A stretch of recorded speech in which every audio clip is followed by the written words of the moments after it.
अब हम दीर्घकालीन लागत वक्र के बारे में जानेंगे। आप जानते हैं कि या अल्पकालीन लागत वक्रों के बारे में पढ़ चुके हैं। दीर्घकालीन लागत वक्र, तो दीर्घकालीन लागत वक्रों में सभी लागतें आ जाती हैं, चाहे वो स्थिर लागतें हों चाहे वो परिवर्तनशील लागतें हों।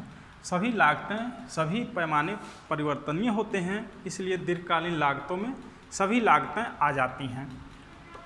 अब दीर्घकाल में औसत लागत, औसत लागत बराबर होता है कुल लागत बटे क्यू। क्यू यानी क्वांटिटी, उत्पादन की मात्रा। कुल लागत में उत्पादन की मात्रा से भाग दे देते हैं तो ये औसत लागत ज्ञात हो जाती है। इसे लॉन्ग रन एवरेज कास्ट कहा जाता है, यानी लॉन्ग रन दीर्घकालीन औसत लागत बराबर टोटल कास्ट। इसे भी आप LTC कह सकते हैं, लॉन्ग रन टोटल कास्ट बटे क्वांटिटी। औसत लागत वक्रों का आकार वही होता है जो अल्पकालीन औसत लागत वक्रों का आकार होता है, यानी कि U आकार का। क्या आप कह सकते हैं लॉन्ग रन एवरेज कास्ट। और क्रमशः उत्पादन बढ़ने पर जो अतिरिक्त इकाइयों को उत्पादित करने के लिए अतिरिक्त लागत लगती है उसे सीमांत लागत कहते हैं। उसका भी आकार वही होता है जो अल्पकालीन सीमांत लागत वक्र का होता है, तो इसे लॉन्ग टर्म मार्जिनल कास्ट कह सकते हैं। इस पर उत्पादन मात्रा x पर और y अक्ष पर लागतें, जिसमें कुल लागतें, औसत लागतें, सीमांत लागतें आ जाती हैं, और यह भी इसे न्यूनतम बिंदु पर काटता है।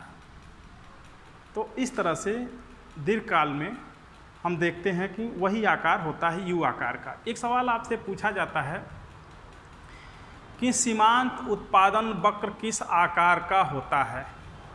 बहुविकल्पी प्रश्नों में आ सकता है, आप इसे ध्यान दीजिएगा। सीमांत उत्पादन वक्र, तो जब आप उत्पादन परिवर्तनशील अनुपातों का नियम पढ़ रहे थे तो सीमांत उत्पादन वक्र का आकार आपको बताया गया था कि वो पहले बढ़ता है फिर घटता है, और जहाँ कुल अधिकतम होता है वहाँ ये शून्य होता है और फिर औसत होता है। तो इसमें जो ये सब उल्टे U आकार का होता है। इतना ध्यान रखें कि उत्पादन वक्र उल्टे U आकार का होता है और लागत वक्र U आकार, सीधा U आकार का होता है। ठीक, ये मार्जिनल प्रोडक्टिविटी है, ये टोटल प्रोडक्टिविटी है। यहाँ आपको तुलना कर लेना जरूरी था ताकि आपको याद रहे। ये प्रोडक्शन वक्र है, सीमांत और एवरेज प्रोडक्शन वक्र है, और ये सीमांत उत्पादन वक्र है। ये उल्टे U आकार का होता है, और यहाँ भी सीमांत उत्पादन वक्र औसत उत्पादन वक्र को ऊपर से उसके उच्चतम बिंदु पर काटता है। जैसे यह इसके न्यूनतम बिंदु पर काटता है वैसे ही यह इसके उच्चतम बिंदु पर काटता है, ये हमेशा ध्यान रखिएगा। अब हम ये पढ़ाने का उद्देश्य ये था कि हम आपको पूर्ति वक्र के बारे में उचित तरीके से बता सकें। इसका लॉन्ग टर्म का सैद्धांतिक विश्लेषण में विशेष उपयोग नहीं है यहाँ इंटर स्तर पर। आगे इसका उपयोग है नीति विषयक चीज़ें पढ़ाने और पढ़ने में। हम आपको अब बताते हैं पूर्ति वक्र। तो आप फिर अल्पकालीन लागत वक्रों को याद कीजिए और हम वहाँ से बताएंगे कि पूर्ति वक्र ऐसा क्यों होता है। आप कल्पना कीजिए कोई उद्यमी पूर्ति क्यों करता है।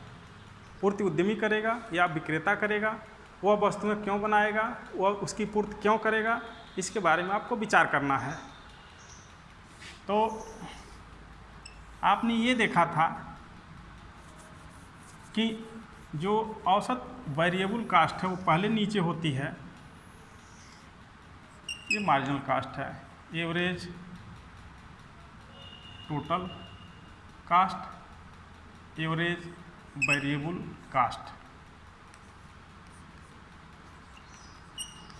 उत्पादन मात्रा, लागतें। लागतें इसलिए बहुवचन में कही जा रही है कि इस पर औसत, कुल और सीमांत लागतें आती हैं। फिर वही सवाल, उद्यमी उत्पादन क्यों करेगा? क्योंकि उसे लाभ कमाना है। कल्पना कीजिए कि औसत कुल लागतों में उसकी न्यूनतम लाभ भी समाहित होता है, और चूँकि स्थिर लागतें जो लग चुकी हैं वो अब नहीं लगती हैं, वो नहीं बढ़नी हैं, और ये स्थिर लागतों का ही गैप है, यह स्थिर लागतों का ही, औसत स्थिर लागतों का ही गैप है। वो हमेशा नहीं लगती हैं, लेकिन उसे मिलती हमेशा हैं। तो इसलिए इसमें उसको लाभ होता है। लेकिन मान लीजिए उसे घाटा हो रहा हो, तब उत्पादन कब तक करेगा?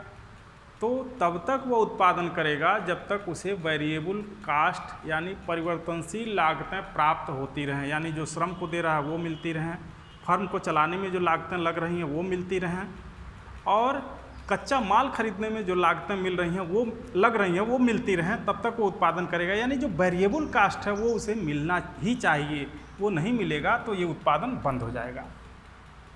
इसलिए जो उसका पूर्ति वक्र शुरू होता है वो यहाँ से शुरू होता है, यानी कि इसके नीचे उसका पूर्ति वक्र नहीं हो सकता, इसके नीचे उसका पूर्ति वक्र नहीं हो सकता, क्योंकि वो पूर्ति ही नहीं करेगा।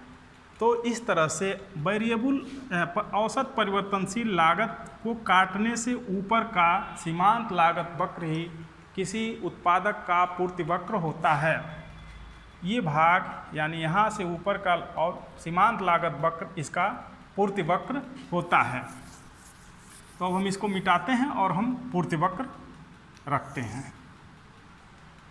तो इस तरह से अब मान लीजिए कि यहाँ से उसका पूर्ति वक्र शुरू हो गया, क्योंकि ये उसकी सीमांत लागत वक्र है जो औसत परिवर्तनशील लागत के ऊपर का हिस्सा है।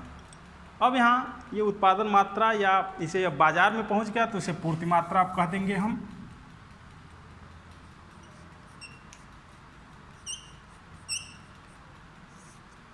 इसे पूर्ति मात्रा कहेंगे।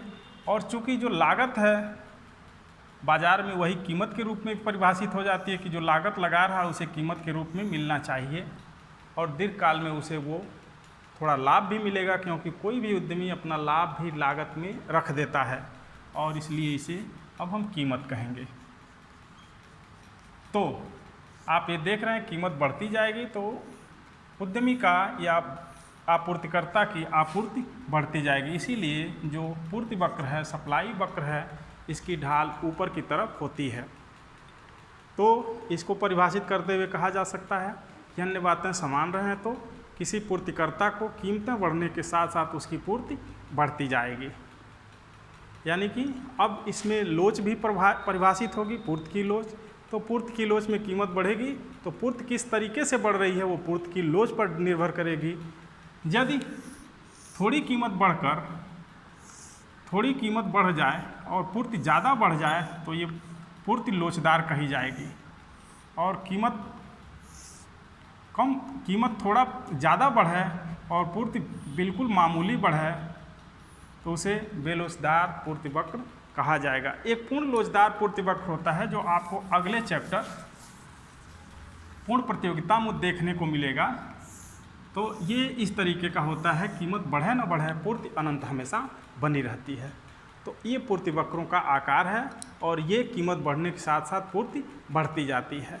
पूर्ति कभी कभी कुछ कारणों से बढ़ जाती है, जिसे शिफ्टिंग ऑफ सप्लाई कर्व यानी पूर्ति वक्र में विवर्तन कहा जाता है।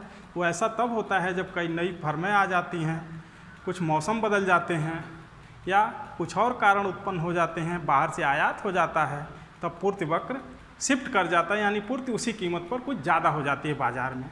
तो ये चैप्टर यहाँ समाप्त होता है। अगला चैप्टर है वो है पूर्ण प्रतियोगिता में फर्मों का संतुलन। एक चीज़ छूट गया था, उसे आप लोग थोड़ा देख लें। आपको औसत स्थिर लागत वक्र का आकार नहीं बताया गया। ये लागत उत्पादन मात्रा आपने ये देखा था सारणी में कि वो स्थिर लागत हमेशा 20 के बराबर है।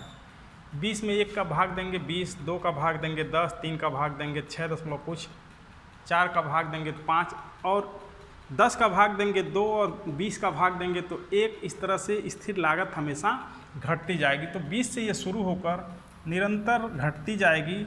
ये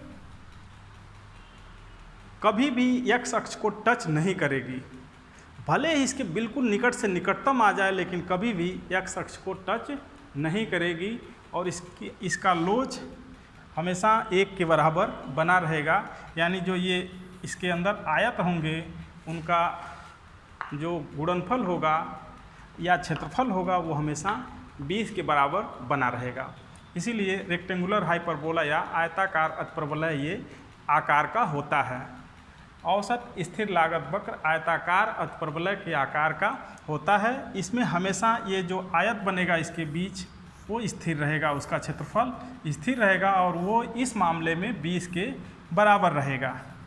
तो ये आप चैप्टर ख़त्म होता है। बहुत बहुत धन्यवाद।